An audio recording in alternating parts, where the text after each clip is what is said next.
bonsoir tout le monde. Merci d'être là, quand même bien nombreux ce soir.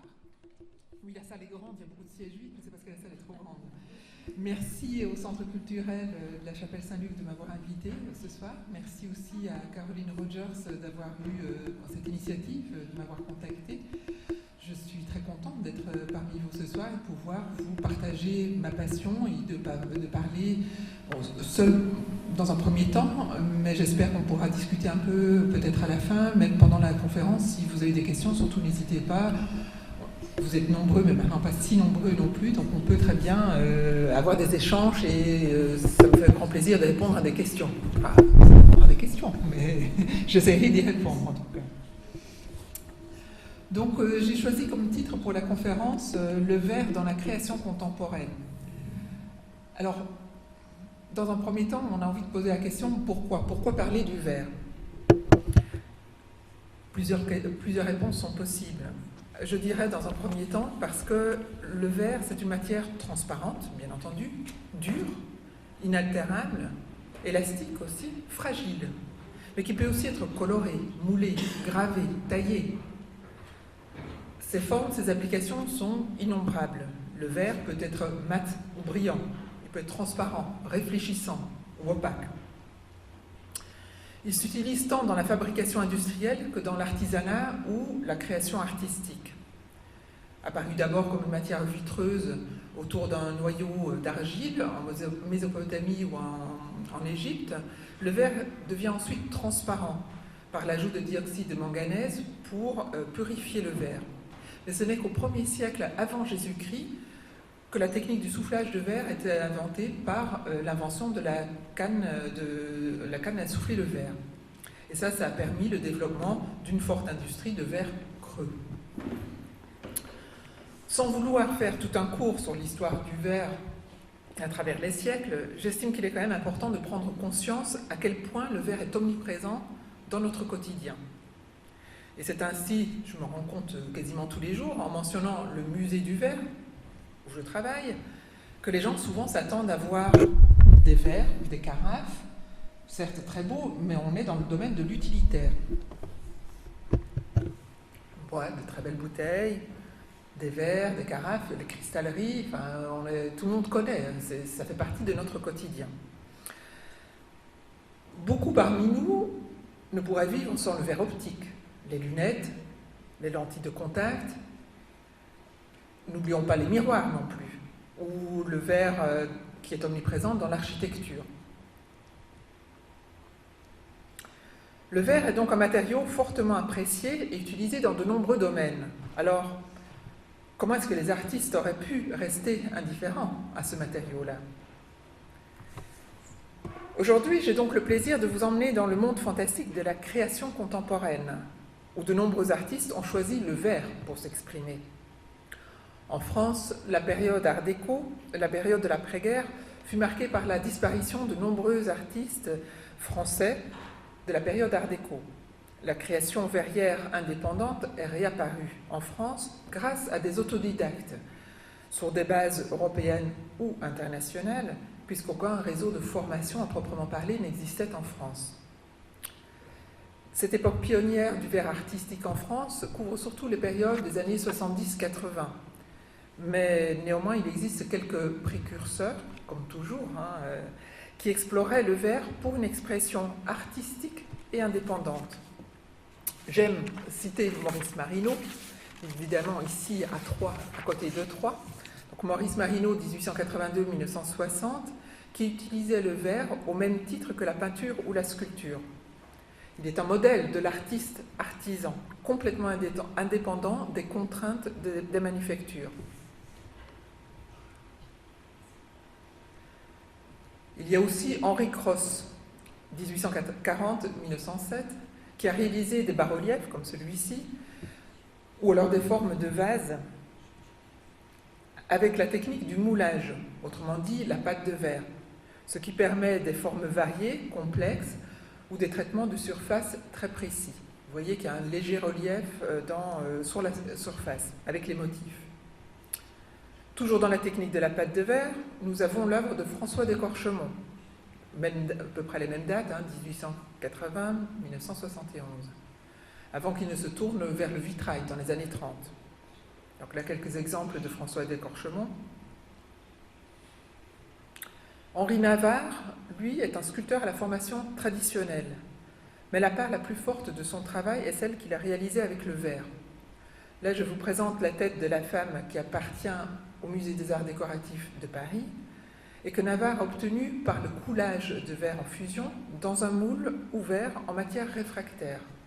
Et ça, en 1936. C'est important de resituer aussi à l'époque. On voit, j'espère que vous voyez, moi je vois très bien sur l'écran, j'espère que vous voyez bien dans la salle également, que la sculpture est laissée presque brute, la surface de la sculpture, donc brute de démoulage. On voit des imperfections, on voit des contours libres, une peau un peu granuleuse.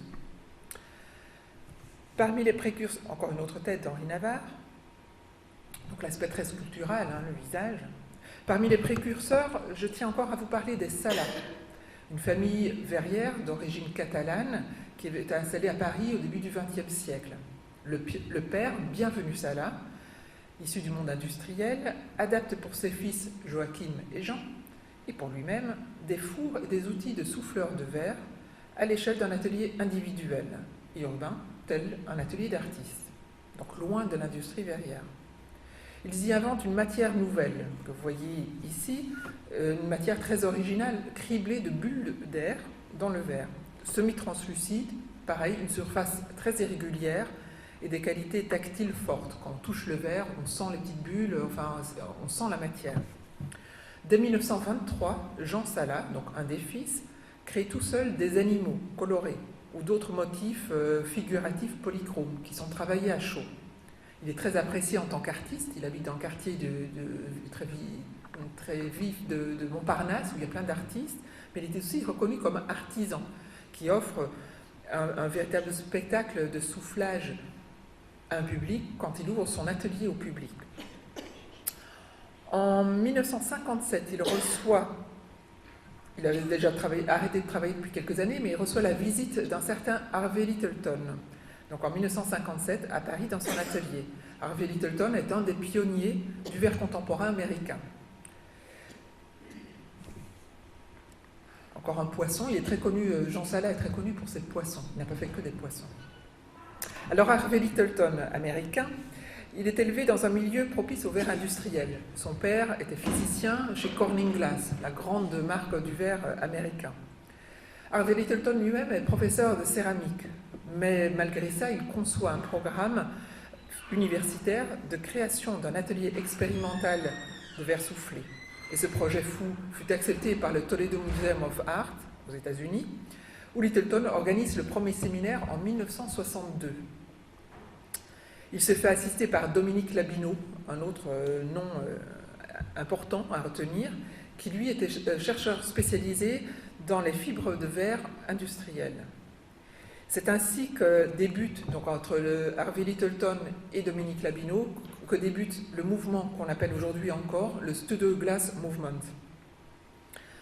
Donc le mouvement du verre réalisé en atelier. Le studio glass, ça veut dire le verre réalisé en atelier. Et dès lors, beaucoup de verriers se détachent de l'industrie verrière pour créer leur propre atelier et laisser libre cours à leur imagination et à leur langage formel. La méthode de Littleton consistait à établir des liens de partage et d'idées avec d'autres artistes internationaux. Et elle a séduit de nombreux artistes à travers le monde. On peut citer comme exemple, plus par ici en Europe, Richard Meitner, qui était américain mais qui s'est établi à Amsterdam en 1976 avec Mieke Groth, Klaus Moyer qui a établi son atelier en Allemagne avant de partir en Australie, ou encore des artistes comme Tudzinski, comme Tom Petty, comme Dave Ciuli, Marvin Lipowski, ce sont beaucoup d'artistes américains. Voilà, donc vous voyez le langage formel aussi, tout au début de ce Studio Glass Movement, là donc toujours des œuvres d'Harvey Littleton.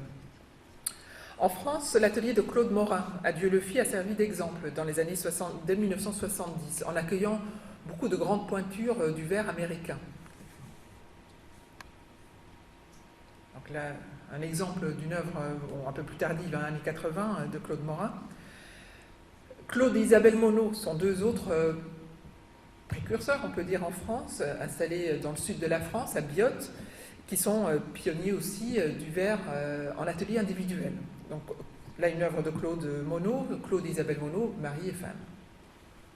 Dont également, vous avez de très beaux exemples ici à Troyes, au musée d'art moderne, suite à une donation d'Isabelle Monod.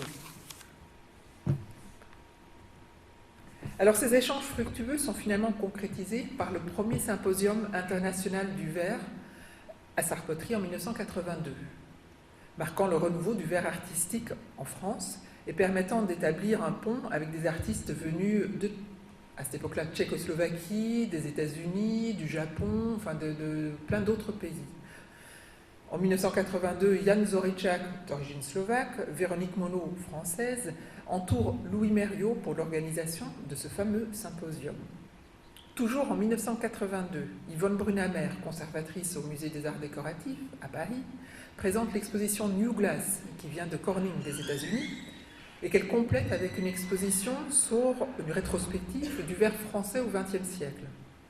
La même année, 1982, s'ouvre le Centre du verre au Musée des Arts Décoratifs avec l'appui du ministère de la Culture.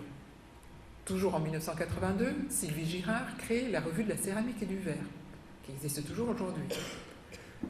1982 voit naître le CIRVA, Centre international de recherche pour le verre et les arts plastiques. D'abord installé à Aix-en-Provence, parti à Marseille en 1986 et toujours installé à Marseille. Des galeries spécialisées voient le jour. Catherine Vaudour organise une exposition au Musée des Beaux-Arts de Rouen en 1985, une grande exposition sur le verre. Le musée de Cobourg en Allemagne lance son prix européen. Première édition 1977, deuxième édition 1985. Depuis, il y a eu une seule autre édition, 2006. La prochaine est pour l'année prochaine, 2014. C'est ainsi que le verre s'est peu à peu intégré parmi les matériaux de la création contemporaine. Donc là, on voit quelques images du temps du symposium, 1982, dans l'ancien atelier à Sarpoterie. En haut à gauche, vous voyez, pour ceux qui le connaissent ou qui pourraient le reconnaître, Aleš Vaziček. En bas, il y a entre autres Makoto Ito, Sibren Valkema, et là Louis Mériot, donc qui avait organisé le symposium du verre en 82. Venons-en maintenant à Sarpoterie. Évidemment, je ne peux pas faire une conférence sans parler de Sarpoterie, j'y travaille depuis pas mal d'années, et c'est un lieu très important pour le verre. Avec cette image, ça va vous permettre de montrer un peu donc Sarpoterie, qui est une petite commune de 1500 habitants, située dans le nord de la France, dans la région de l'Avesnois, aussi appelée la Petite Suisse du Nord. Ça vous permet de voir un paysage avec les bocages, une architecture surtout réputée par la pierre bleue, les briques, un peu de bois également. Donc un pays où il fait bon vivre, mais un pays où le verre a trouvé des racines. Les collections du musée du verre se sont constituées autour du passé local, premièrement, puis ensuite ont évolué vers le verre contemporain, vers la création artistique internationale et contemporaine. L'histoire du verre commence en 1802, avec la création de la verrerie et une production utilitaire, principalement le flaconnage et la gobletterie. Avec le temps naît une deuxième verrerie, et puis en 1896 naît la Société anonyme des verreries réunies de Sarpoterie. L'histoire des verreries dure jusqu'à Noël 1937, date de la fermeture définitive suite à un refus de passer à la production semi-automatique. Quelques images du passé, du temps des verreries donc à Sarpoterie. Cette activité industrielle a néanmoins marqué le paysage urbain sarcéen ainsi que la mémoire collective locale. Au lieu de tomber dans l'oubli, le musée du verre est né en 1967 grâce à l'œuvre d'un homme passionné, Louis Mériot, là vous le voyez de dos mais tout à l'heure vous l'avez vu de face. Louis Mériot, nommé curé du village en 1958. C'est comme ça qu'il est arrivé à Sarpoterie. Entre les kermesses, vide-greniers et toutes ces visites dans les foyers du village, Louis Mériot remarque de superbes objets en verre, tous colorés, tous différents, auxquels les habitants vouent un grand attachement sentimental. Louis Mériot est très vite fasciné, tant par la beauté de ces objets que par leur force symbolique. C'est ainsi qu'il décide de rassembler ces bousillés, ayant su gagner aussi l'amitié et la confiance évidemment de toute une population qui lui confie leurs objets. Grâce à cette générosité, Louis Mériot a pu exposer pour la première fois un riche ensemble de pièces en verre, uniques, jamais livrées au commerce. Chaque objet, qu'il soit d'usage domestique ou décoratif, est chargé de souvenirs. Les verriers investissaient dans leur bousier leur amour propre et leurs sentiments personnels, et évidemment aussi tout leur savoir-faire, parce que c'était le but aussi de prouver. Pourquoi, vous allez poser la question, donc je la pose avant vous, pourquoi appelle-t-on ça des bousillés? C'est un terme plutôt péjoratif, bousillé. Bousillé, à l'origine, les verriers donc de la verrerie, avaient l'autorisation de leur directeur de bousiller le verre, en dehors de leurs heures de travail, bien entendu, et à condition de ne pas les mettre dans le commerce, de ne pas les vendre. Donc ils pouvaient bousiller la matière première, le verre, utiliser les outils de la verrerie, se faire plaisir, s'exercer. Le directeur pensant que de là n'allait pas naître des chefs-d'œuvre. Mais par contre, ce sont des petits chefs-d'œuvre qui en sont nés. Les verriers en ont fait une expression personnelle, se sont amusés pour faire des objets pour certains événements familiaux ou autres, pour donner à leur épouse, pour donner à un baptême, à un mariage. Donc jamais dans le commerce, mais donc pour des occasions familiales bien précises.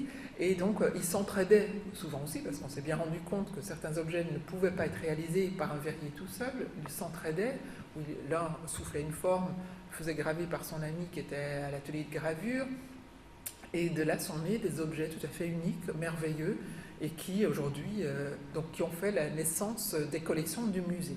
Donc ce sont des créations ouvrières certes, mais pièces uniques et du 19e, enfin entre 1801 et 1937. On ne peut pas dater beaucoup plus que la période de la verrerie, puisque ces objets-là sont malheureusement assez peu documentés. Sauf si on retrouve l'événement pour lequel il a été créé, c'était un baptême, une naissance ou quoi, et qu'on connaît pour qui, et qu'on connaît la date de naissance. Là, on peut éventuellement avancer un peu dans l'histoire. Voilà, donc je vous ai mis quelques photos de très beaux bousillés des collections du musée. Donc il y a aussi, vous voyez, ils s'amusent aussi, il y a les petits chevaux, des poissons, cochons, ou alors en haut à droite, ce qu'on appelle des glettes. Alors pareil, le mot glette, probablement une contraction venant du mot galette, ce sont des petites galettes en verre que les verriers faisaient pour leurs enfants, pour qu'ils puissent jouer à la marraine. Donc des petits objets sans grande importance, sans grande valeur, mais qui nous sont venus jusqu'à aujourd'hui, parce qu'on dit toujours le verre est fragile, pourtant si on joue à la marelle avec un objet en verre, c'est que c'est pas si fragile que ça. Et aujourd'hui, à l'heure d'aujourd'hui, on continue à créer des glettes, on garde le même terme aussi, des glettes en verre toujours, évidemment à Sarpoterie. Bon, il y a la glette institutionnelle du musée, mais quand on a des artistes qui viennent, on leur demande de créer la glette d'artiste, c'est-à-dire avec un motif qui leur est propre, qu'on décline en 300 exemplaires, signés et numérotés, et ça permet à tout un chacun de constituer une collection, mais même à des enfants d'acheter pour quelques euros seulement une petite œuvre d'art et créer une petite collection avec le temps. Donc ça reste symbolique et ça reste accessible aux enfants, même si c'est plus pour jouer à la marelle, ça reste accessible aux enfants. Donc des presse-papiers sur jambes également, on peut mettre souvenirs. Évidemment, le presse-papier permet d'inclure pas mal de motifs à l'intérieur. Et vous voyez, c'est une époque où on utilisait beaucoup de couleurs également. Ou alors là, les lampes, les bouteilles Passion, qui étaient des objets de pèlerinage pour Notre-Dame de Liesse. Donc on sait que c'est Alexandre Soudard à Sarpoterie qui réalisait ça. Pourquoi bouteille Passion? Parce que ce sont tous des petits objets de la Passion du Christ qui sont suspendus, donc réalisés en verre au chalumeau, qui sont suspendus à une bulle de verre soufflé, il y a de l'air. La bouteille ensuite est remplie d'eau, fermée ensuite au chalumeau hermétiquement. Donc ces deux bouteilles, bon la deuxième vous ne voyez pas le dessus, mais elles sont toutes les deux fermées hermétiquement au chalumeau depuis plus d'un siècle. Et donc il y a 2 étages de flottaison, si on peut dire, dans la bouteille, avec tous ces petits symboles de la Passion du Christ. Les encriers revanche également, des objets typiques de sarpoterie, des vrais chefs-d'œuvre là, très symboliques parce que vous voyez la couleur à l'intérieur qui encrier, donc qui fait référence à l'encre, sauf qu'ils n'ont jamais contenu d'encre. Mais si vous regardez bien, la partie colorée épouse la forme d'un verre à boire. C'était leur savoir-faire, c'était leur gagne-pain, c'était leur métier. Pendant la journée, ils réalisaient des verres à boire, sauf que là, le verre à boire en verre coloré, soufflé, est inclus dans une masse de verre transparent qui, lui, est ensuite taillé, poli. Donc le deuxième, celui à droite, est beaucoup plus travaillé que celui de gauche. Bon, il y a le bouchon qui va avec, donc la partie colorée est creuse, hein, mais n'a jamais contenu d'encre. Et c'est pourquoi est-ce qu'on les appelle encriers revanche. Bon, c'est une tradition orale, ça a été toujours dit jusqu'à aujourd'hui, que c'était la revanche, la vengeance des verriers qui souvent étaient illettrés. Il faut prendre ça avec un peu de prudence quand même, parce qu'ils n'étaient pas si illettrés que ça, il y avait des écoles, hein, donc ils allaient à l'école. Mais on dit qu'ils étaient illettrés, donc c'était la vengeance par rapport aux intellectuels qui, eux, avaient leur encrier sur leur bureau et écrivaient avec l'encre, hein, c'est pas les stylos jetables comme aujourd'hui, c'était ça. Donc l'encrier revanche. Très bel exemple, très beau, très bel objet symbolique.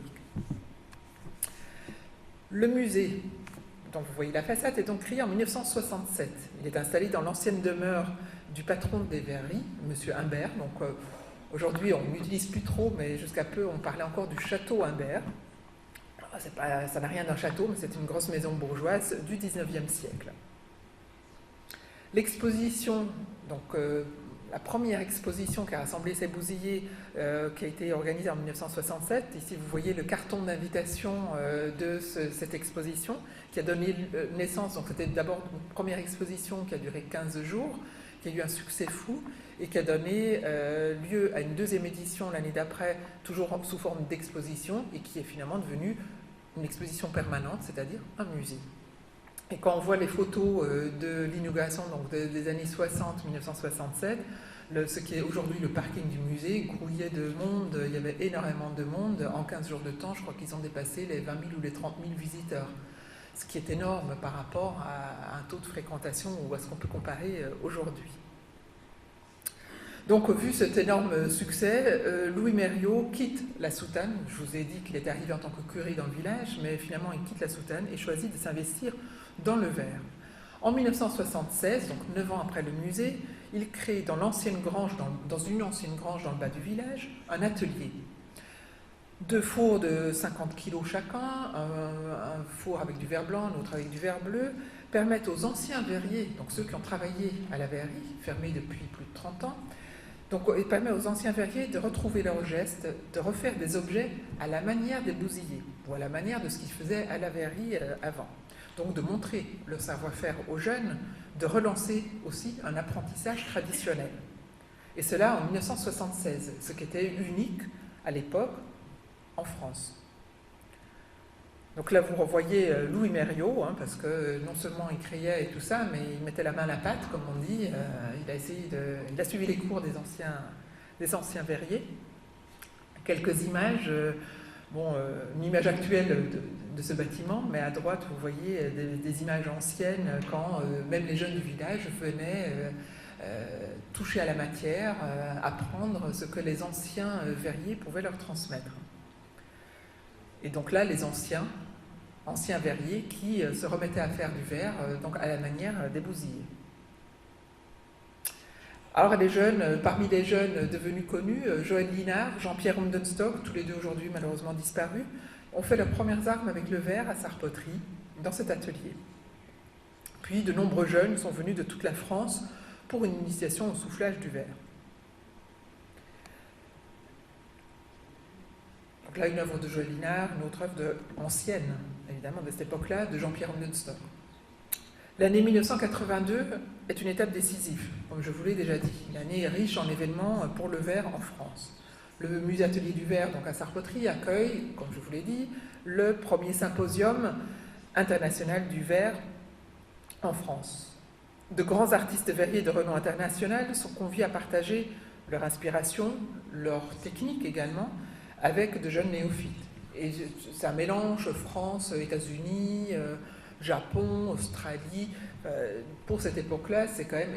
bon, aujourd'hui, ça paraît assez évident. Les frontières, il n'y a presque plus de frontières à cette époque-là. Les frontières étaient bien présentes. Quand je dis Tchécoslovaquie, puisqu'à cette époque-là, les deux pays étaient encore liés, et pour venir, ne fût-ce qu'en France, c'était pas si simple que ça.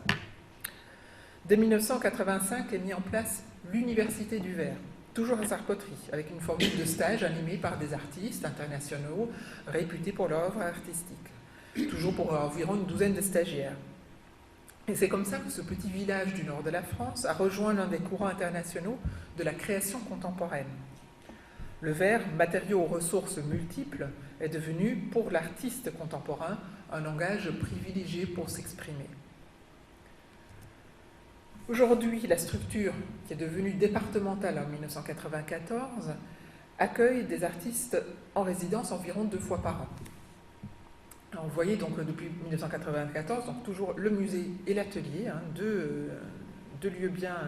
Donc les missions principales sont conservation, comme tout musée, conservation, diffusion, soutien.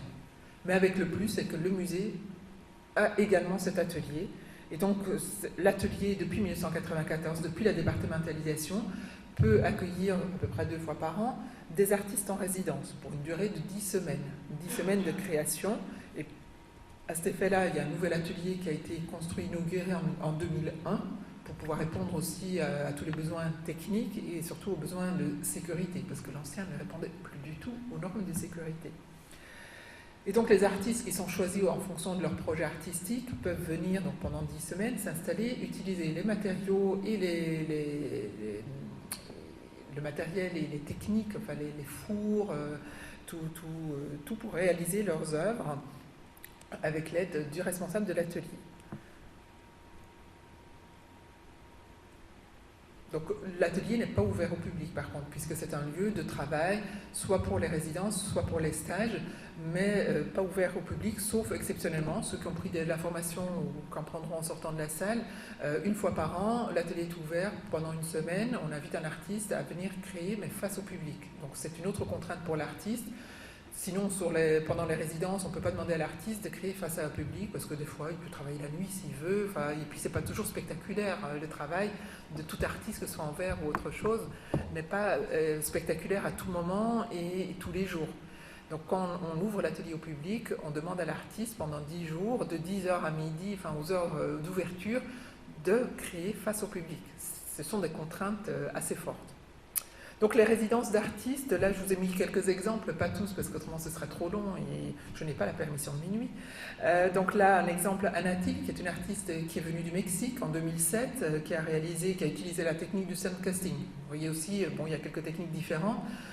Donc c'est des empreintes dans du sable et puis du verre en fusion qui est coulé dans les empreintes dans le sable. Une autre résidence avec Juan Cruz qui lui a utilisé la technique de pâte de verre, mais une pâte de verre très fine, donc également des empreintes.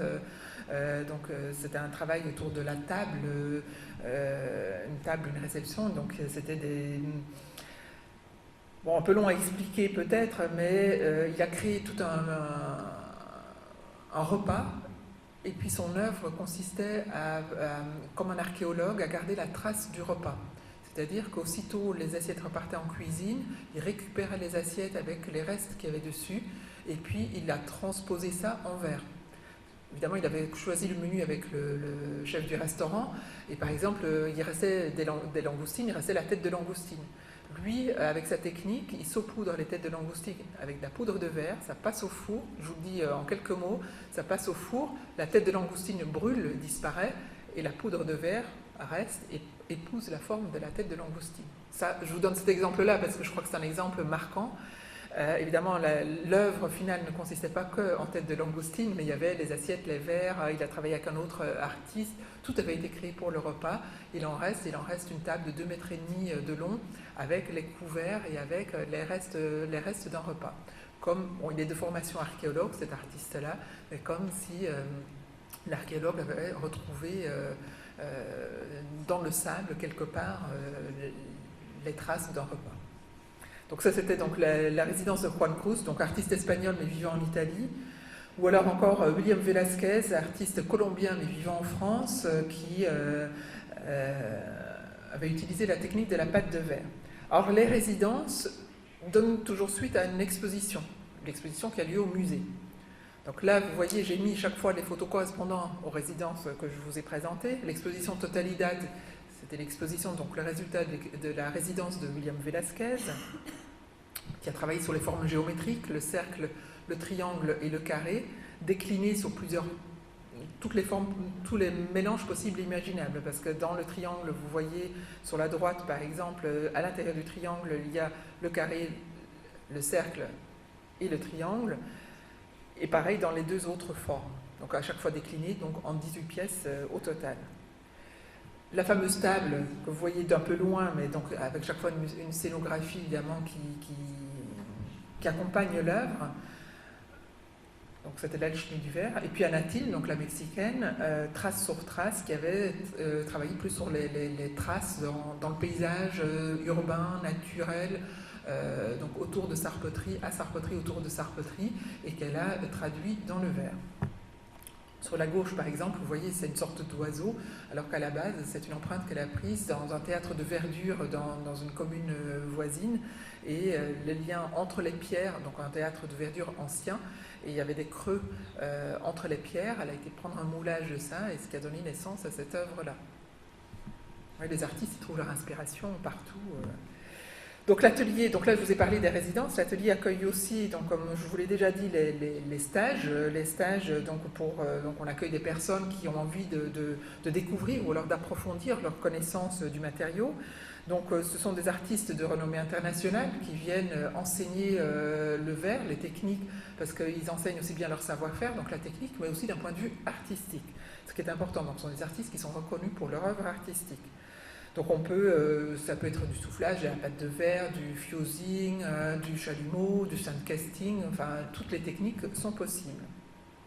Et chaque fois, à peu près 10 à 12 artistes.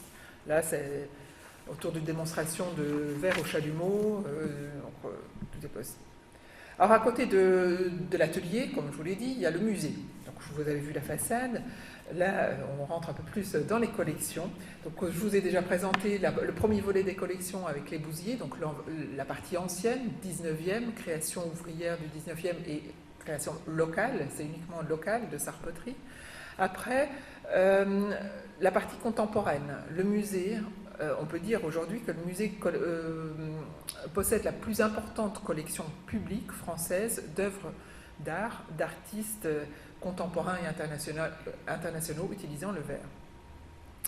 Et là, je souhaite vous montrer quand même, grâce à des photos, puisque je ne peux pas vous montrer les œuvres en vrai, en attendant le plaisir de vous accueillir au musée, nombre d'œuvres, un nombre limité d'œuvres, je vous rassure tout de suite. Le musée compte à peu près 600 œuvres contemporaines en verre, mais pour vous montrer aussi la variété d'approches, la richesse d'expression des artistes, que ce soit figuratif ou abstrait. Là, une photo un peu plus générale.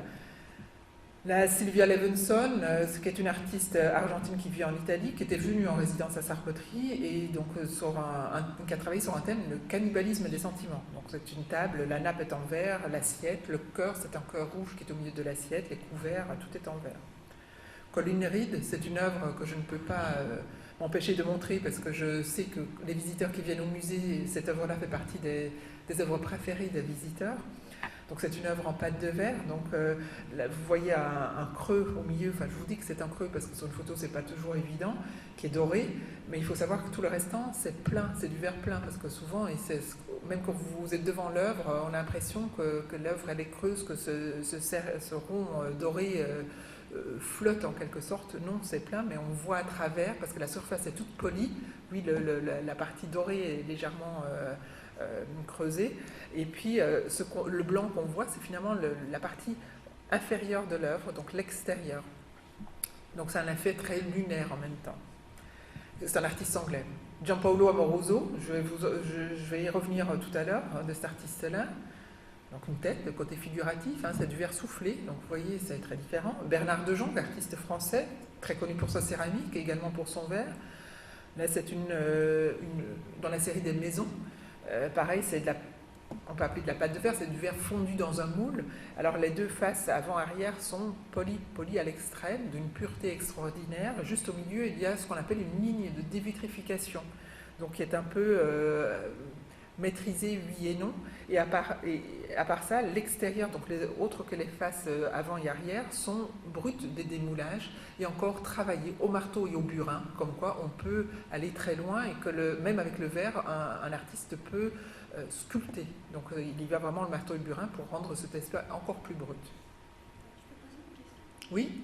La ligne de dévitrification, c'est fait comment ça? Ah, ça c'est le secret de l'artiste.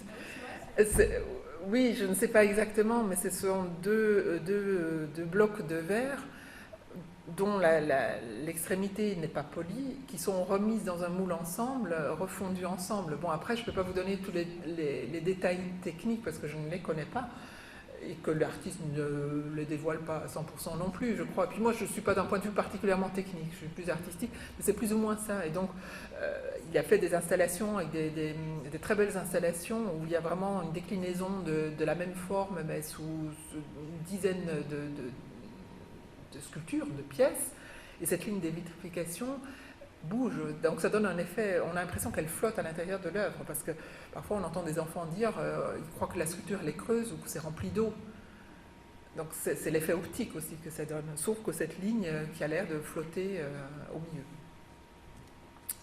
Une autre œuvre, bon là la photo ne dit pas non plus, mais c'est une œuvre qui mesure au moins 1,50 m de haut, donc c'est important aussi de savoir. Des artistes Perrin et Perrin. Pareil, je reparlerai de ces artistes-là. Très belle œuvre. Là, plusieurs œuvres. Bon, en haut à droite, vous revoyez une œuvre de Juan Cruz. Vous l'avez vu, je vous ai parlé de sa table, donc de la résidence. Donc là, c'est une autre forme de trace qu'il a créée, c'est-à-dire c'est une plaque en, on va dire, pâte de verre, où il a mis des couverts dessus, qu'il a saupoudré avec un verre coloré. Il a enlevé les couverts. Vous voyez la trace. Et puis après, ça a été cuit pour que le verre coloré reste, que ça ne s'envole pas. Donc c'est cuit, c'est ce qu'on appelle de l'émail. Par contre, les couverts n'y sont plus, on ne voit que la trace des couverts. En haut à gauche, c'est une œuvre de Michel Perrosini, artiste française. Donc là, c'est une pâte de verre, mais roulée. Donc là, pareil, on dirait que c'est quelque chose de très aérien, assez léger. Finalement, quand on la prend en main, on se rend compte que c'est très lourd. C'est de la pâte de verre, donc c'est très lourd. Mais elle est parvenue à rendre cet aspect très aérien, très roulé. En bas à gauche, vous voyez une œuvre, alors là, on ne peut plus aérienne. C'est une œuvre réalisée au chalumeau par Anna Skipska. Donc c'est une œuvre qui pèse à la limite quelques grammes, je dirais, donc assez fragile malgré tout. Bon, ce sont 4 cubes, 2 blancs, 2 un peu plus gris, allant vers le noir, qui sont suspendus. Donc c'est une œuvre suspendue au plafond. Et puis en bas à droite, l'œuvre avec le point d'interrogation. Donc il y a la pâte de verre, il y a le métal.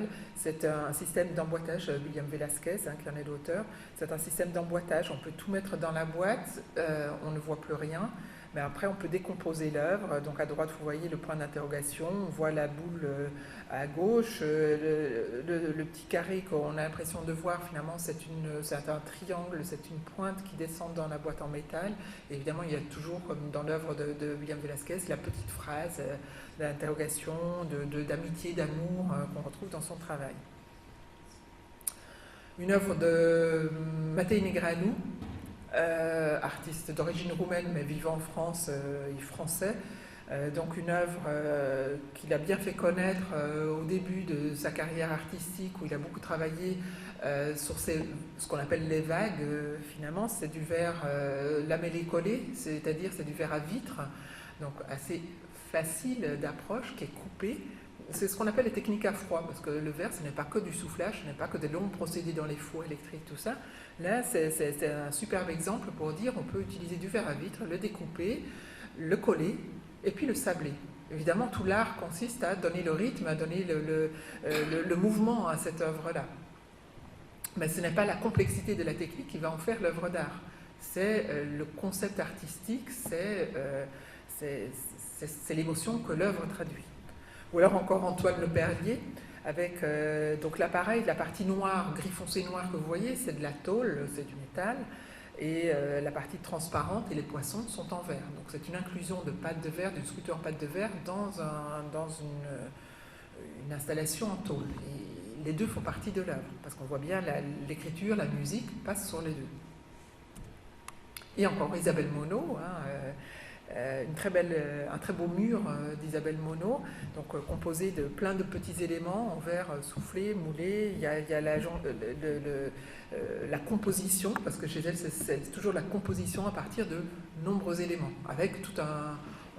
quand on a l'œuvre, on a une valise avec tout un mode d'explication, comment remonter l'œuvre, parce qu'évidemment dans un musée, de temps en temps, les œuvres partent en réserve ou partent ailleurs dans d'autres expositions, donc on a un mode d'emploi, comment on peut reconstituer l'œuvre dans tous les détails.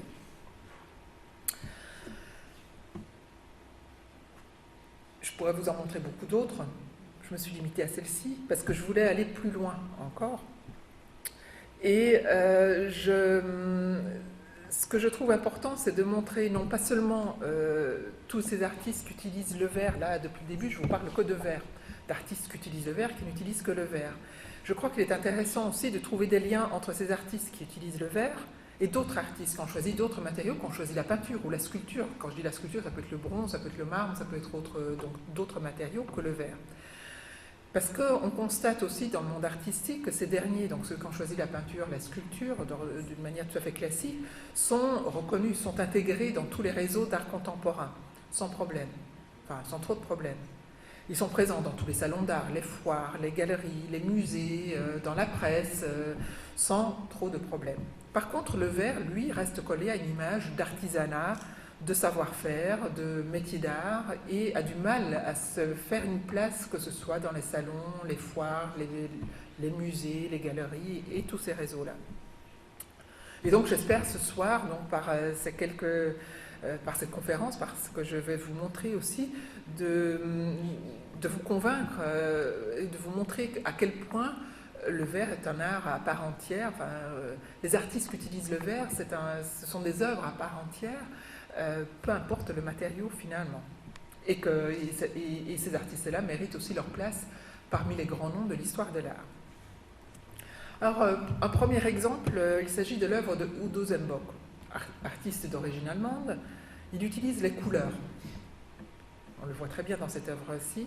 Il utilise des matières superposées qui réfléchissent la lumière. La lumière est très importante dans son travail. Mais aussi des couleurs. Il utilise donc les matières qui les superposent, mais il utilise aussi les couleurs et qui transmettent une sorte de rayonnement lumineux. C'est un verrier, Udo Zembock, qui peint avec la lumière. Il la laisse voir dans un espace et module cette lumière avec laquelle il peint en révélant le volume. Donc c'est tout un dialogue entre la lumière, la couleur, le volume. En lien avec l'œuvre en verre d'Udo Zembock, il est intéressant de voir l'œuvre de Mark Rothko. Mark Rothko, 1903-1970. Mark Rothko fait partie des générations d'artistes américains qui ont fondamentalement modifié la nature et la forme de la peinture abstraite. Son style de Mark Rothko a évolué de la figuration vers un langage abstrait, essentiellement fondé sur le rapport entre le spectateur et l'œuvre. Les surfaces colorées sont devenues au fil des années le centre d'intérêt du peintre. La couleur devient son unique moyen d'expression.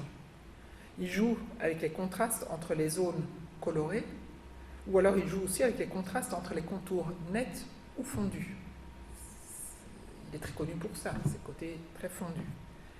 Et la particularité, que ce soit chez Zembock dans son œuvre en verre, ou chez Rothko dans son œuvre peinte, réside dans des couches superposées de différents pigments, qui créent donc l'obtention de tons, d'une couleur, d'une profondeur indéfinissable, et qui suscitent aussi chez le spectateur un certain mystère.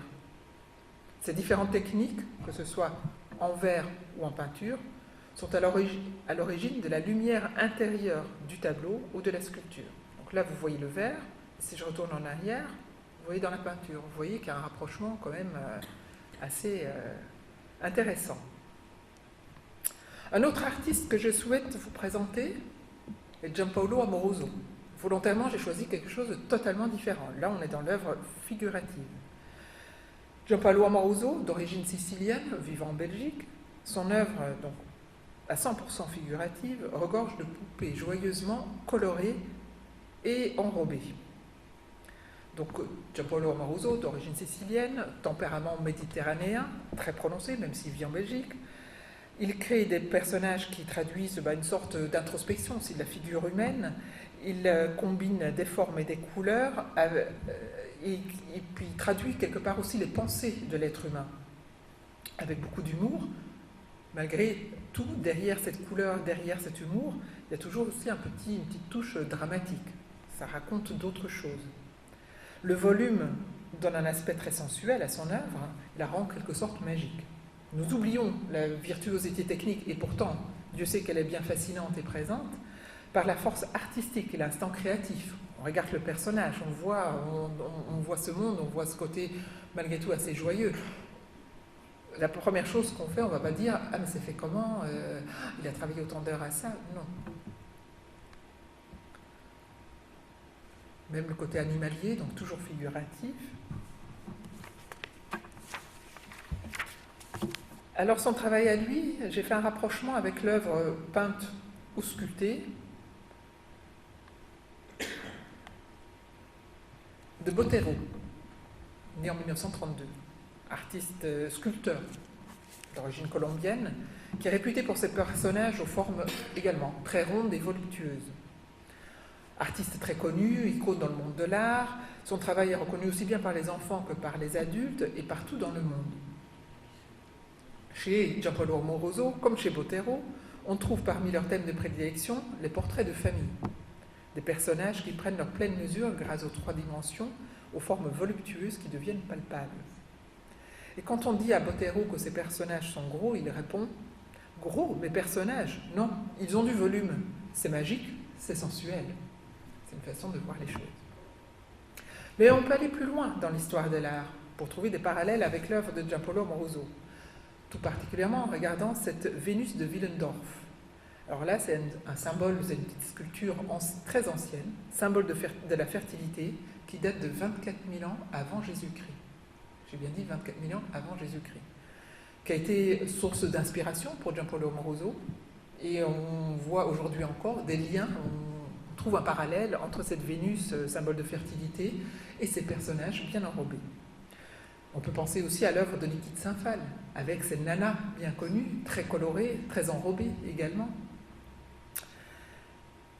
Donc, la preuve, les personnages enrobés, qu'ils soient colorés, sont bien présents dans l'histoire de l'art. Mais quand ils sont en verre, ils ont beaucoup plus de mal à trouver leur place ou à se faire connaître. Aleš Vazicek, artiste tchèque, nous a livré en 2011 cette superbe sculpture en verre moulé intitulée « Monochrome bleu ». Alors, regardez bien cette sculpture, donc monochrome bleu, il y a une seule couleur, un seul bleu, et on peut se laisser aller à rêver quand on regarde bien cette sculpture-là. Il faut rentrer dedans, bien analyser la partie gauche, la partie droite, et on peut aller trouver un parallèle avec l'œuvre peinte de Serge Poliakov, 1969. Ces 2 artistes, l'un comme l'autre, explorent des relations entre la ligne et la surface, entre le fond et la forme, entre la couleur et la lumière. La vibration de la matière, tout comme l'agencement savant des formes, s'équilibrent dans une tension énergique et jouent ensemble un rôle capital. Aleš Vazicek a choisi la couleur bleue, le vert bleu. Ce vert bleu absorbe la lumière, mais la révèle aussi, par la force de l'opacité qui est confrontée à la pureté de la transparence. En bas, là où il y a plein de matière, le bleu est très foncé. Plus haut, il devient presque transparent, presque blanc, par manque de matière. Donc, il joue avec l'épaisseur de la matière, et comme ça, ça lui permet de jouer avec les nuances de la couleur, de ce bleu. Et la forme, elle-même, occupe l'espace.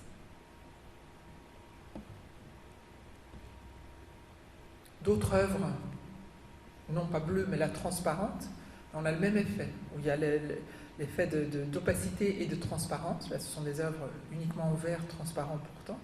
Et avec le polissage, on peut obtenir beaucoup de choses, et avec l'épaisseur de la matière. Là, encore une autre œuvre un peu plus ancienne. Peut-être que certains parmi vous ont eu la chance de voir la robe de Karen Lamont, artiste américaine.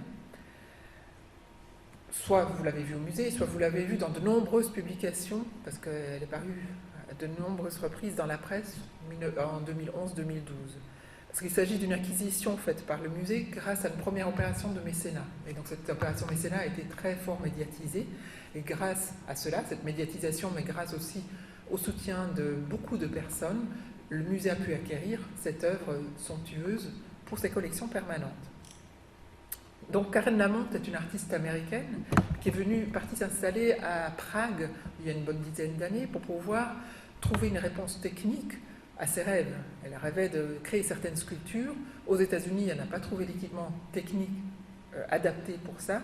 Et c'est pour ça qu'elle est partie s'installer à Prague, au lieu, malgré tout, de la sculpture en verre, depuis de longues générations. Et elle a forcé des ateliers, des techniciens à aller le plus loin possible pour pouvoir créer ce dont elle rêvait. Ce qui importe pour elle, c'est de pouvoir travailler sur le principe de la présence et de l'absence. Donc le choix du matériau vert est absolument essentiel. Elle travaille autour du corps humain. Mais ici, vous avez l'impression de voir une femme, mais elle n'est pas là. Il n'y a pas de corps humain. Vous voyez une robe. Et pourtant, elle est quand même là. Elle donne cette impression d'être là. Pourquoi ? Parce que par transparence, on voit le moulage du corps de la femme à travers la robe. Et si vous regardez bien, vous voyez les empreintes du corps, vous voyez les seins, vous voyez le nombril, on voit les genoux, on voit jusqu'au doigt de pied. Sur une photo, mais il faut, comme toute œuvre, évidemment, il faut pouvoir la voir en vrai. Croyez-moi, je vous le dis. Mais finalement, la femme, donc sa tête, ses bras, n'y sont pas. Par contre, le verre permet donc de le révéler et en même temps de révéler la peau extérieure, la peau sociale, c'est-à-dire le vêtement. Donc il y a la robe qui traduit tout ça, et donc la partie extérieure, alors là ça fait partie aussi de toute l'œuvre artistique de Karen Lamont, il y a cette robe avec ce drapé également, les superbes drapés, et la transparence du verre qui joue avec la lumière qui est prise dans ces drapés et qui révèle aussi bien donc l'intérieur, donc ses genoux, le nombril, enfin le corps qui est à l'intérieur, et ça. Donc la force du drapé nous fascine bien entendu, en plus de cette présence-absence de l'être humain, et ce jeu avec les ombres. Donc j'insiste sur ce drapé qui sont très présents dans l'œuvre de Karen Lamont. Il faut savoir que Karen Lamont ne travaille pas que le verre. Après ses robes en verre, elle a eu toute une part de son travail suite à un voyage au Japon où elle a créé des kimonos, non pas en verre, elle en a créé en verre, mais aussi en céramique, où là, il n'y a plus du tout cette transparence. Donc c'est un autre discours de l'artiste. Et donc ces drapés, avec les drapés, bon, vous voyez dans d'autres œuvres plus abstraites, donc là il n'y a pas le corps, mais c'est des œuvres sculpturales, uniquement sur le drapé de tissu. Là aussi c'est une œuvre au musée, c'est un don de l'artiste qui a été fait pour nous remercier de tout l'événement qu'on avait créé autour de la robe acquise par mécénat. Donc quand on parle des drapés, on pense aussi aux drapés qu'on trouve dans les sculptures antiques. C'est un langage, c'est une tradition iconographique, le drapé, à travers toute l'histoire de l'art. On trouve beaucoup dans l'art graphique, l'art pictural. Et on retrouve aussi à travers d'autres expressions le drapé, donc toujours, on retrouve à travers d'autres. Bon, ça c'est un détail de l'œuvre de Karen Lamont pour vous montrer cette profondeur du drapé. Et là, grâce au verre aussi, cette transparence, mais cette lumière, le jeu d'ombre et de lumière. Donc comme je vous dis, on trouve le drapé à travers d'autres formes d'expression artistique, comme par exemple dans la haute couture. On connaît évidemment les drapés, les plissés de Issey Miyake, donc je vous ai mis volontairement, parce que la haute couture c'est un art également, donc on retrouve ces plissés, on trouve aussi à droite, c'est une sculpture, une œuvre d'Issey Miyake. Dans ces vêtements d'Issey Miyake, les vêtements donc plissés soulignent le corps humain, les lignes du corps, et les corps deviennent comme une sculpture mouvante. Ces plissés sont tout à fait indémodables, éternels, comme les drapés qu'on retrouve dans les sculptures grecques. Et en même temps, ces plissés, tout comme les drapés dans les sculptures grecques, sont symboles aussi d'une incroyable modernité. Autre parallèle, c'est avec l'œuvre de Piero Manzoni, 1933-1963, C'est un artiste réputé de l'arte povera, aussi de l'art conceptuel. Lui, c'est un artiste qui a plutôt évité les matériaux traditionnels pour ses recherches artistiques. Ici, ce sont des peintures, donc il y en a deux, ce sont des peintures qu'il a intitulées achrome. Donc là, il n'utilise pas du tout la couleur, par contre, il utilise la force du drapé. Ses œuvres sont trempées dans une solution de plâtre et de colle, et les formes, il parvient à obtenir une forme de plissé, donc dans la texture de la toile. Alors d'autres artistes dont je souhaite parler, artistes du verre, c'est le couple d'artistes Perrin et Perrin. Couple d'artistes français qui s'expriment aujourd'hui en verre, mais avant ça ils sont passés par le textile, la céramique et aussi et surtout la calligraphie. L'écriture, le rythme, la musique ont beaucoup marqué ces artistes dans l'évolution de leur travail. On y trouve une force intérieure, une écriture lointaine traduite dans le verre. C'est pour ça que je vous ai mis un détail à gauche, parce qu'on y voit une ombre noire, une écriture noire, qui vient chaque fois nous rappeler la force de l'encre de l'écriture et du trait du pinceau dans la calligraphie. Ces œuvres expriment une certaine émotion par la construction d'éléments blancs et noirs qui sont assemblés et fusionnés d'une manière graphique. Alors en parallèle, j'ai choisi une œuvre de Henri Michaud. Alors je vous passe de l'un à l'autre, quand vous voyez Perrin, Henri Michaud. Henri Michaud, c'est une œuvre de 1968 où on voit des points, des taches, des lignes. Donc pareil, on voit ce rythme où des signes envahissent l'espace, un peu comme dans l'œuvre des Perrin. Mais il n'y a pas que ça en parallèle avec l'œuvre de Perrin et Perrin. Donc encore deux très belles sculptures de Perrin et Perrin, donc en verre, blanc et noir. On peut aussi faire un parallèle avec l'architecture. L'œuvre de Franck Gehry, par exemple, avec ses courbes, mais aussi ses volumes, ses lignes. Surtout le bâtiment à gauche, avec tous ces petits éléments, ça fait très fort penser, pour ceux qui connaissent un peu l'œuvre de Perrin et Perrin, ce qu'eux, ils appellent le pizzicato. Donc on voit ce rythme qui est créé. Et donc on voit les courbes aussi à droite, les volumes, les lignes. Les Perrin, donc Perrin font en sorte que dans leur sculpture en verre, donc par la matière, par leur masse, par leur orientation, ils jouent avec les surfaces dans leur sculpture, ils jouent avec l'espace également, et donc l'espace qui s'ouvre ou qui se referme dans leur sculpture. Je fais également un parallèle avec l'œuvre de Richard Serra, donc un artiste américain né en 1936, qui aborde également l'espace avec sa sculpture monumentale certes, mais on y retrouve un peu comme chez Perrin des formes élémentaires, rigoureuses, géométriques. Un tout autre univers, toujours pour faire un parallèle avec la grande histoire de l'art, si je puis dire, l'optical art, l'art optique. Je ne sais pas si certains parmi vous ont eu l'occasion de voir l'exposition Dynamo à Paris avant l'été, où il s'agit, donc l'œuvre d'art optique, il s'agit principalement de lumière et de mouvement dans l'art. Les artistes se sont intéressés à la vision et au traitement dans l'espace. Peu importe la technique, les œuvres sont exclusivement abstraites.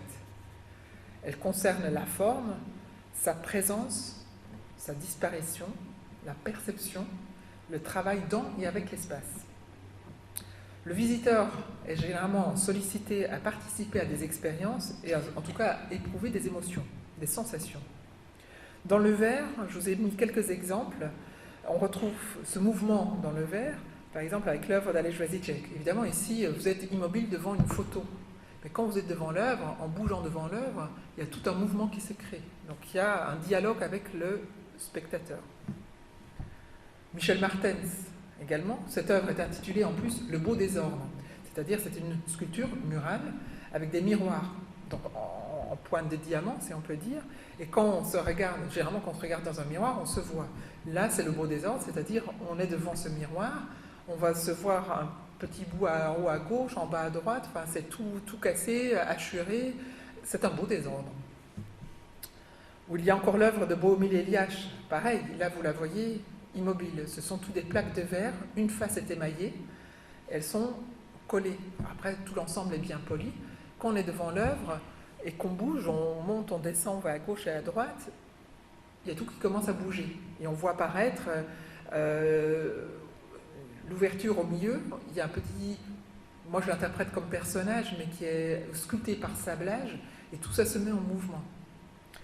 Ou alors encore l'œuvre de Renato Santarossa, artiste italien qui vit en Allemagne. Bon, pareil, à gauche, c'est avec du miroir, c'est du verre découpé mais positionné dans un socle, ou à droite, c'est avec des morceaux de verre plat, mais qui sont taillés, qui sont taillés et qui sont collés. Et donc pareil, ça crée un mouvement, ça crée un dynamisme. Donc comme quoi, vous voyez, c'était intéressant de voir ce parallèle entre des artistes très connus, de mouvements d'art très connus, et puis les artistes dans le verre qui ont fait exactement la même chose et qui, pour une raison ou une autre, sont beaucoup moins connus. Alors un autre volet dans la création du verre, la création contemporaine, est quand des artistes bien connus choisissent ponctuellement le verre. C'est-à-dire qu'ils n'utilisent pas tout le temps dans toute leur œuvre, mais ponctuellement ils le choisissent dans leur œuvre et confient généralement à des techniciens la réalisation de celle-ci. C'est-à-dire que là, on quitte le domaine où les artistes travaillent eux-mêmes le verre. La plupart de ceux que je vous ai montrés, ils travaillent eux-mêmes le verre. Alors ce sont des collaborations isolées dans des ateliers existants, mais il y a aussi des grands centres qui travaillent comme ça, qui mettent des techniciens du verre à disposition d'artistes contemporains. Je cite le CIRVA, Centre international de recherche pour le verre et les arts plastiques, donc installé à Marseille depuis 1986, ou, bon, il y en a beaucoup d'autres, hein, ou alors un autre endroit que je peux citer, c'est à Murano, le studio Berengo. Les artistes souvent se confrontent pour une première fois à une matière très difficile à comprendre, à maîtriser, mais qui les fascine quand même. Et donc ils poussent finalement souvent les techniciens plus loin, parce qu'ils veulent obtenir quelque chose que les techniciens souvent disent c'est impossible. Donc ça peut être un dialogue intéressant. Chacun des artistes se révèle évidemment aussi dans le verre. Parfois quelque chose qu'un puriste, un verrier ne va pas trouver beau parce que c'est pas un beau résultat du verre. Un artiste contemporain va au contraire trouver ça fascinant de figer un moment, un instant T dans le verre. Un des artistes bien connus, évidemment en France, Jean-Michel Ottoniel, qui ne connaît pas son kiosque des Noctambules à Paris, à la station de métro Palais Royal, ou encore ses colliers monumentaux en verre. Alors, il s'intéresse au verre depuis 1993, il a travaillé, il a fait des recherches au CIRVA, il a travaillé avec Murano, et actuellement, il travaille principalement avec Matteo Gonnet, qui est un jeune artiste suisse, pour le soufflage d'énormes perles de verre.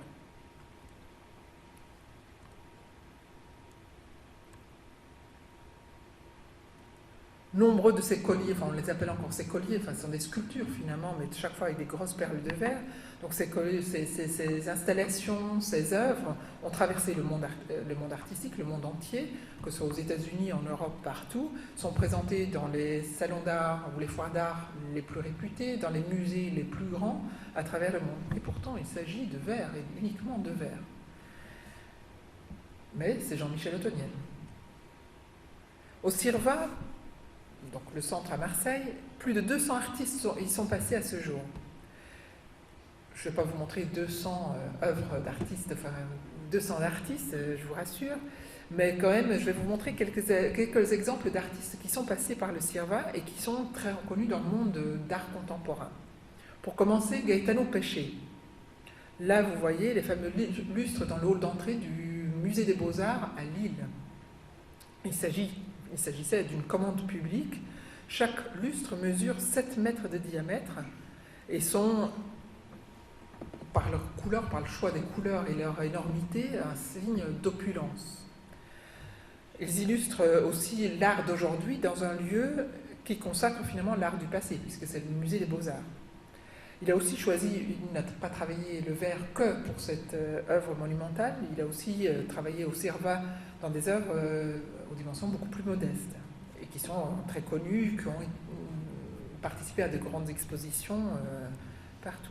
Un autre artiste, Giuseppe Pennon, lui, à travers son œuvre, il mène une réflexion sur la relation entre la nature et la culture.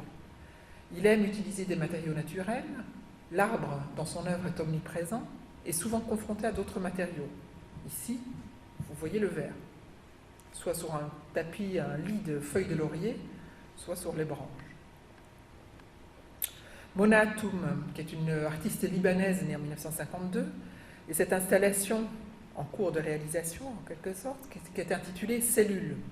Ce sont des structures instables qui peuvent s'interpréter comme des cages renvoyant à l'enfermement et à l'isolement.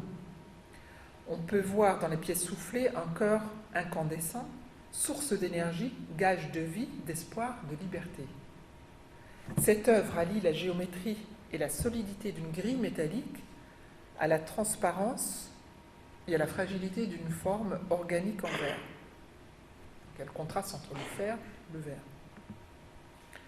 Eric Dittmann, 1937-2002, était quant à lui un artiste pluridisciplinaire, en marge des mouvements artistiques. Ses œuvres aussi entre réalité et poésie, teintées toujours d'un humour subtil. Son vocabulaire plastique va du bronze monumental aux assemblages composites, en passant par le verre. Donc son passage au Sirva, il a utilisé le verre, pas toujours comme les verriers le feraient. Bon, il a utilisé beaucoup d'humour.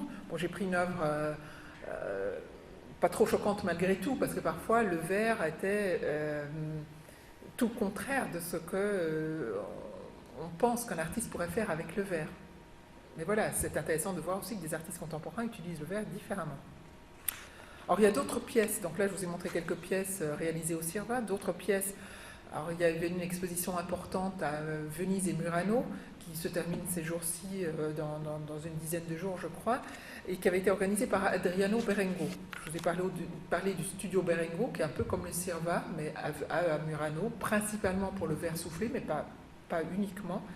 Et donc les œuvres que je vais vous montrer maintenant ont principalement été réalisées dans le studio Berengo, ce qu'on appelle le studio Berengo, donc l'atelier Berengo. Et pareil, ce sont des œuvres d'artistes qui font partie de beaucoup de foires d'art internationales, donc qui sont intégrées dans le réseau complètement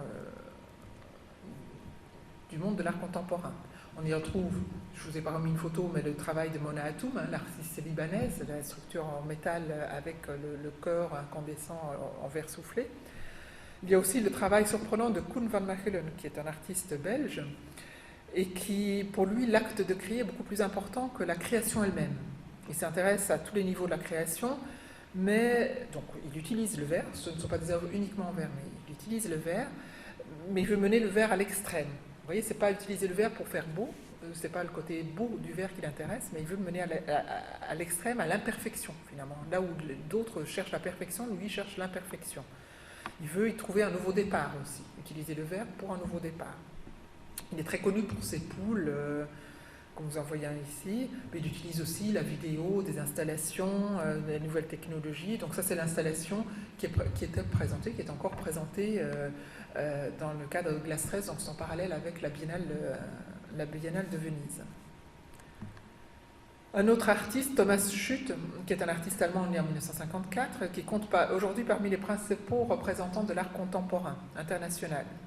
Depuis les années 80, il a attiré l'attention pour ses objets, ses maquettes d'esprit architectural, mais depuis peu, on découvre aussi son travail de sculpture, qui est surtout centré sur la figure humaine. Il renoue avec une certaine tradition figurative, de sculpture figurative. On y voit donc ces petits personnages ici, ou alors aussi ces têtes assez monumentales, grandes comme ça, qui s'inscrivent aussi dans un temps présent par ce rayonnement immédiat. Quand on est confronté à ces têtes, on a l'impression presque d'être face au personnage. Donc parmi d'autres matériaux, puisque ce n'est pas un artiste verrier, parmi d'autres matériaux, Thomas Schutt utilise et choisit d'utiliser le verre. Et est présent dans de grands musées. Actuellement, il y a une exposition importante à Bâle, donc on le retrouve. Et ça, c'est une manière de faire entrer le verre dans de grandes institutions. Yann Fabre, artiste belge, mais très connu internationalement, né en 1958, il est plasticien, c'est un homme de théâtre aussi, c'est un auteur également. Il est très réputé auprès d'un très large public, il a été remarqué par ses œuvres, tous ses dessins mais monumentaux avec le stylo bille, où il faisait des tout petits dessins au stylo bille bleu, des grandes surfaces. ou alors encore son plafond orné de scarabées au Palais Royal de Bruxelles, commande de la reine. Bon, ici, on est dans un autre travail, donc ce sont des œuvres réalisées en verre, pas par lui, donc, mais par le studio Berengo. Là encore, là un petit exemple justement avec les scarabées, petite œuvre par rapport au plafond du Palais Royal. Un autre artiste, Xavier Pérez, donc, né en 1968, qui lui développe une œuvre essentiellement liée au corps, à son propre corps très souvent. Ici, nous voyons un coussin avec l'empreinte de ses pieds, enfin 2 pieds. Donc, en verre, le coussin est en verre, donc c'est également réalisé au studio Berengo. Il utilise le verre, mais en même temps, il revendique une liberté par rapport au support. Il dit que ça n'intéresse pas de travailler une technique. Lui, il n'a pas envie de s'embêter avec une technique. Il préfère que ce soit les autres qui le fassent pour lui. Donc, c'est l'idée qui importe. Et puis, c'est plus important que ce soit les autres qui le fassent, quelqu'un qui connaît beaucoup mieux la matière que lui. Une autre œuvre de Xavier Pérez, qui, bon, ça peut-être d'autres personnes ont eu l'occasion de voir l'exposition Fragile, Murano Fragile, qui est une exposition qui a eu lieu à Paris, au musée Mayol, cet hiver. Non, je ne dis pas cet hiver, enfin, c'était avant l'été, mais avec le temps, on ne sait plus toujours. Et c'était l'affiche de l'exposition. Eric Lévy, lui, est surtout connu dans le monde du design, contemporain, bien entendu, mais il aime également utiliser le verre et principalement le miroir pour ses sculptures, des sculptures indépendantes, hors territoire du design, si je puis dire, mais pour autant, il n'est pas un verrier. Il utilise aussi le verre Swarovski, que vous devez connaître. Donc là, vous voyez, avec tous les reflets, un verre très pur. Et finalement, malgré... Bon, il y a un grand nombre d'artistes que je pourrais encore citer, mais bon, je ne pourrais pas... il faut que j'en garde pour d'autres occasions, que j'espère avoir. Je citerai encore le travail de Jaume Plensa. C'est un artiste né à Barcelone en 1955. Et ici, vous voyez, bon, photo de nuit, c'est qui est important, 2 cabines en verre. C'est comme 2 caissons d'isolement. Et qui, donc ça traduit un peu l'obsession de l'artiste également, parce qu'il travaille toujours sur l'absence, le désir, l'impossibilité, le silence également. Et la cabine accueille le visiteur pour un voyage en couleur à la rencontre de lui-même. Par contre, vous voyez d'autres œuvres de lui, donc pas avec la couleur, mais toujours avec le verre et avec ces cabines, ces sortes de cabines d'isolement. Et puis, parce que le temps passe, je parle beaucoup, j'ai promis de ne pas être trop longue malgré tout. Je voulais quand même mettre cette photo-là, c'est une très belle œuvre de Jaume Plensa également, qu'il a, pareil, réalisée donc, pour Glass Stress, donc en lien avec la Biennale de Venise. Puis en plus, vous voyez Venise derrière, donc c'est un mur avec toutes des lettres, donc tout un texte qui est suspendu lettre par lettre devant une fenêtre. Et pour terminer, je voulais vous lire la citation de Jaume Plensa, qui traduit assez bien. C'est-à-dire, la sculpture n'est pas affaire de matériaux, mais d'émotions. Avant tout, c'est l'émotion qui compte. Elle n'est pas affaire de volume ou d'espace, mais de temps. Chaque œuvre propose un échange que le spectateur doit compléter. Donc, il y a toujours une part de nous, en tant que spectateur, on doit compléter l'œuvre. On aime, on n'aime pas. Je dis toujours, on n'est jamais obligé d'aimer une œuvre. Chacun est libre d'aimer ou de ne pas aimer, c'est une question de sensibilité également. Mais là, par rapport au verre, il était important de dire que c'est une sculpture, qu'une œuvre, on ne va pas dire que c'est une œuvre parce qu'elle est en verre ou parce qu'elle est en bronze, ou parce qu'elle est en bronze, elle est plus importante que parce qu'elle est en verre.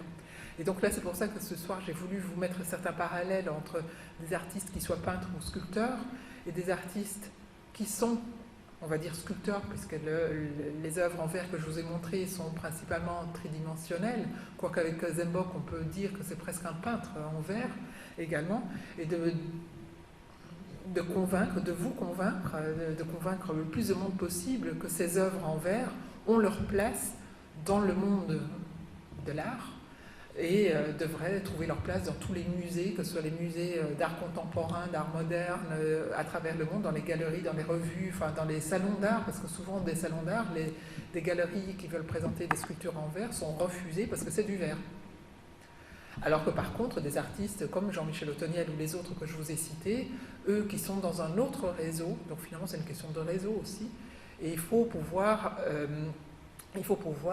convaincre et être convaincu que les sculptures en verre sont tout aussi intéressantes que les sculptures dans d'autres matériaux. Je ne sais pas si vous avez des questions. J'y répondrai avec grand plaisir. J'espère que je ne vous ai pas trop saoulé non plus avec toutes les œuvres en verre, justement, mais il y a un côté magique avec le verre.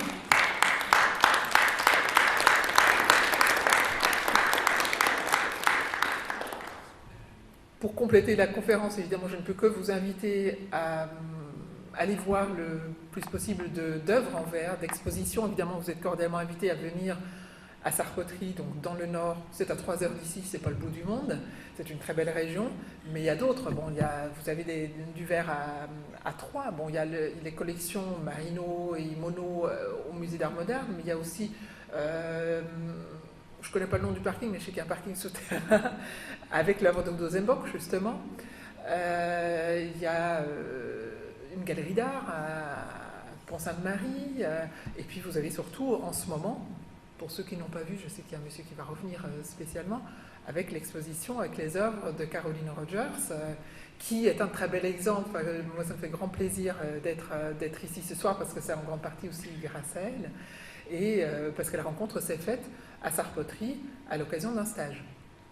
Donc comme quoi, voilà, on apprend, bon, que ce soit des stages ou des rencontres autres, ou des résidences avec des artistes, c'est pas que la réalisation d'un travail, c'est pas que l'enseignement pour un stage. Après, c'est tout un échange de connaissances, un échange humain aussi. Et puis, c'est un réseau qui se forme. Puis, il faut... Maintenant, je suis presque convaincue que quand vous allez aller quelque part et que vous allez voir quelque chose par rapport au verre, vous allez vous y intéresser de près. Bon, la preuve, c'est que vous êtes déjà ici ce soir, mais vous allez le voir de près, que vous allez peut-être le voir d'une manière un peu différente. Donc quand même, quand le verre utilitaire, vous allez peut-être le voir d'une manière différente. Oui, mais... Vous parlez tout à l'heure de réseaux. Oui. Comment rentrer dans ces réseaux quand on est petit créateur verrier? Mais il n'y a pas de petit ou grand, c'est ce que je sais. Bon, après, comment rentrer, c'est toute la question, mais qu'on soit créateur verrier ou artiste tout court. Hein, Parce que le rejet des galéristes, parce qu'on n'a pas de nom, on ne s'appelle pas Zembock, on s'appelle pas... Mais tout le monde a commencé. Moi, j'ai envie de dire, tout le monde commence. Des artistes comme Zembock, maintenant, ils sont connus, mais ils ont commencé petits aussi. Bon, après, il faut trouver...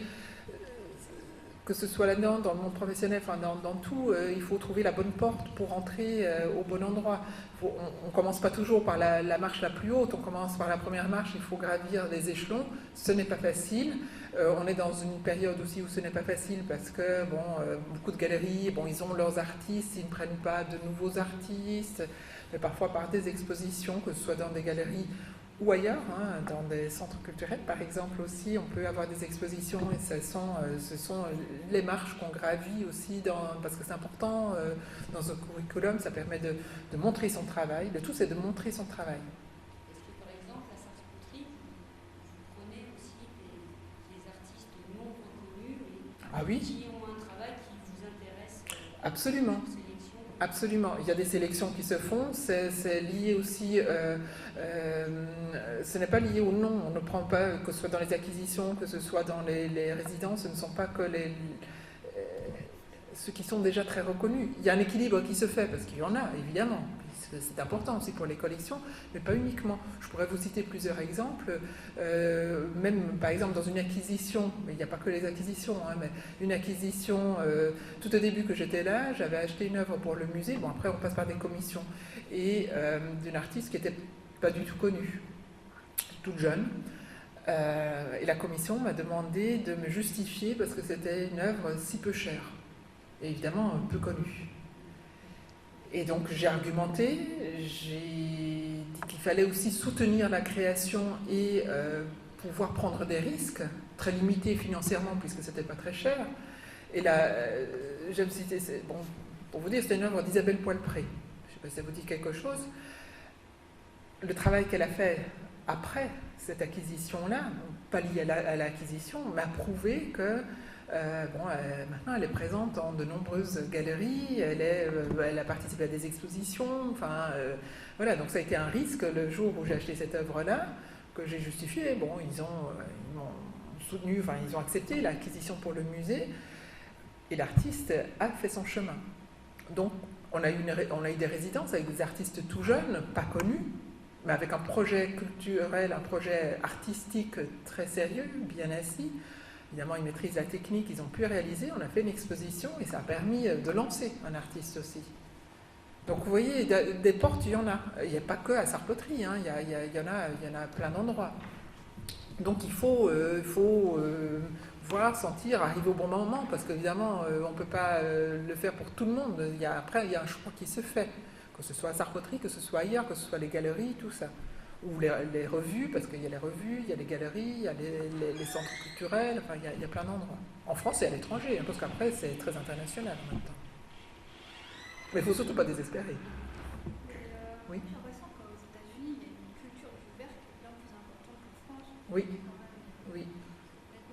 Donc, oui, aux États-Unis, il y a une culture du verre qui est plus importante qu'en France, à tout point de vue. Il y a, je dirais, plus de collectionneurs, il y a des associations de collectionneurs, enfin, tout se vit d'une manière très différente.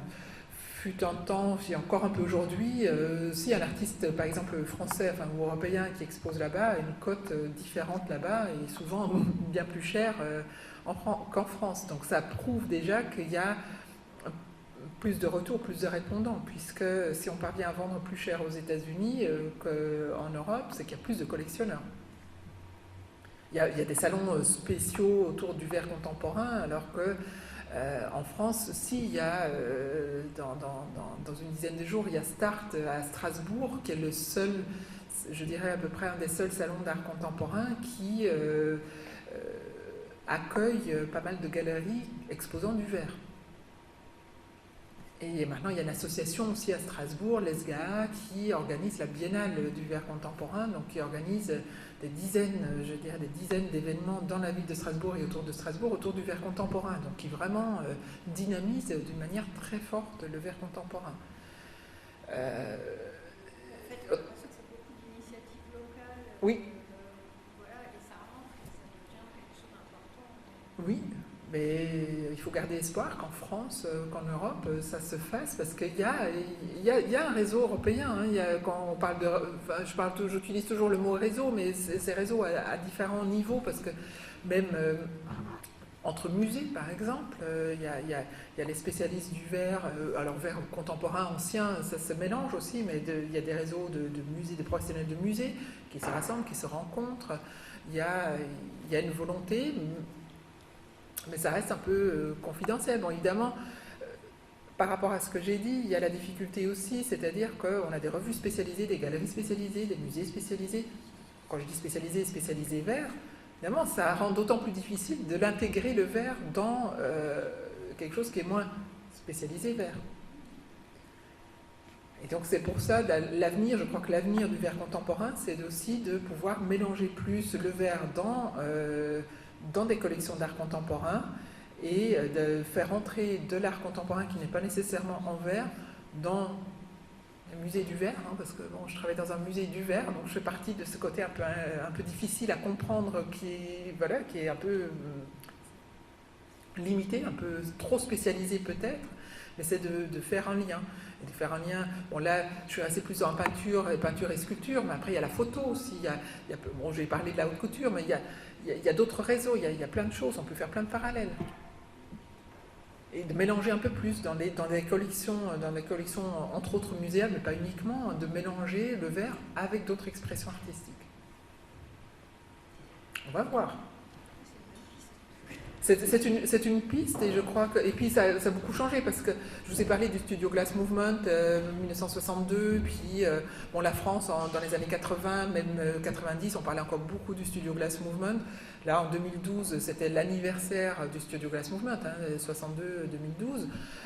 Par contre, on se rend bien compte qu'aujourd'hui, parler de Studio Glass, c'est plus trop d'actualité. Aux États-Unis, on l'utilise encore un peu plus, mais ici, c'est plus vraiment d'actualité. C'est plus vraiment le discours qu'on a envie de tenir. Ça fait un peu plus partie de l'histoire. Aujourd'hui, on va vers d'autres choses. On va plus faire une expression contemporaine, d'art contemporain. Et il y a des artistes qui utilisent le verre, mais qui utilisent aussi d'autres matériaux à côté. Ils ne sont pas tous limités, même s'ils travaillent eux-mêmes.